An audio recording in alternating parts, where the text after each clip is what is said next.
It was just last summer when the City of Toronto went through a pivotal mayoral by-election. Fast forward to 2024, and Mississauga residents are getting set to head to the polls to elect a new civic leader that will no doubt set the West End city on a new path. We're talking affordable housing, crime prevention, particularly auto theft. We'll talk about that in a moment, and transit expansion, just a few of the things that are dominating headlines right now. And one person who has her sights set on this job is Ward 7 councillor Dipika Damerla. Thank you so much for joining. Happy to be here. Let's talk about your platform. We have a few weeks to go, just under a month. You want to freeze residential property taxes for 2 years. Actually, what I'm saying is that I will keep property taxes at or below the rate of inflation. Okay. Because I believe that any promise to freeze property taxes is unrealistic. Okay, and then that was my question, because if you say we're freezing it, then that means what happens with the services? Exactly. So if you're going to stay in that lane, what are the promises when it comes to services and keeping them intact? So absolutely, the priority is to build a livable Mississauga and making sure that Mississauga is livable. So making sure that the services that our residents rely on are not compromised is number one. And that's why I've been very responsible in balancing, yes, there's an affordability crisis, but yes, city services are critical. So what my position is, providing value for your tax dollars. You're paying taxes. I want to make sure that you're getting value for your tax dollars. There's an affordability crisis. So the responsible thing is I'm going to make sure that our taxes don't increase beyond the rate of inflation. So keep it beyond, at or below the rate of inflation is my commitment. It's a very responsible commitment. Anyone who's saying freeze taxes is being irresponsible. Okay, let's talk about some of the services. Mississauga, like many cities in the GTA, it is growing. It is diverse. People need to get around. So with that, the idea of transit. Where do you stand when it comes to building right now, and what needs to be done and what is currently being done? So what I like to say is everyone agrees we need to build more homes, but it's not enough to just build homes. We need to build neighborhoods, and we need to build a city that continues to be livable. That means as we grow, I don't want congestion. So how do we get that? We need to build neighborhoods that are more walkable, because that reduces car dependence and it's more convenient.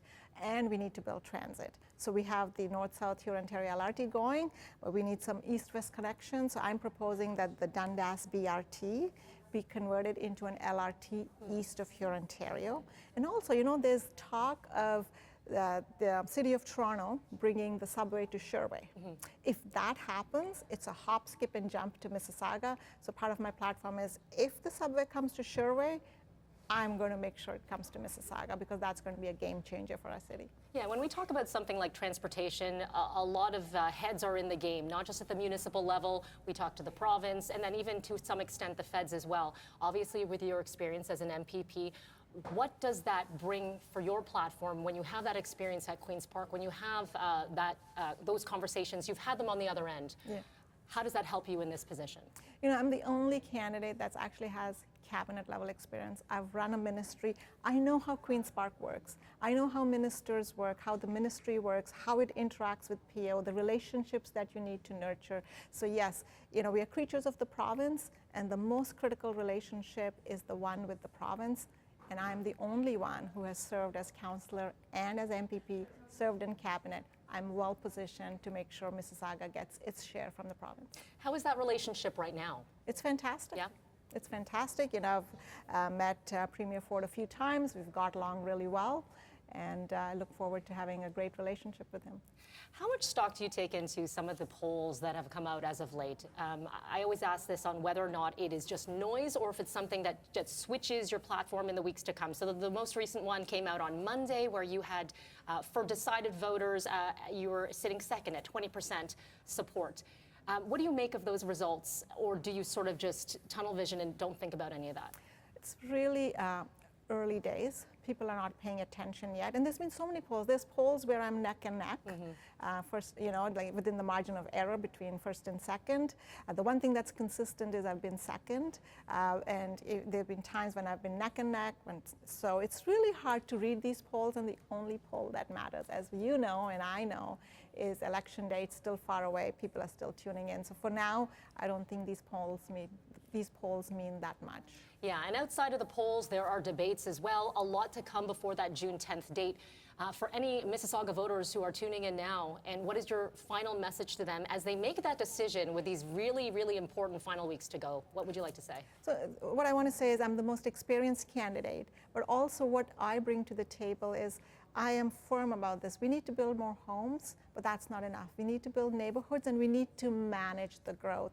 And what I have to offer is I am promising to manage the growth in a pragmatic way, in a practical way, and we have an example on Bloor Street. They want to take 2 car lanes off gratuitously, and I'm saying don't take the car lanes off because there's a way to keep the car lanes and add the bike lanes on the boulevard, which is safer for the cyclists as well. So this is how I differ from everybody else. There's a lot of people who are saying, well, let's take the car lanes off to put bike lanes, and I'm saying, let's keep the car lanes and add the bike lanes. That's a pragmatic approach because I don't want to create gridlock on Bloor Street. So that's what I have on offer. There is a lot more that we could discuss, but we're unfortunately out of time. What we'll do is we're going to put this whole interview on our website, citynews.ca. Dipika Damerla, best of luck to you, and I'm sure we'll be hearing more. Thank you so much. Thank you.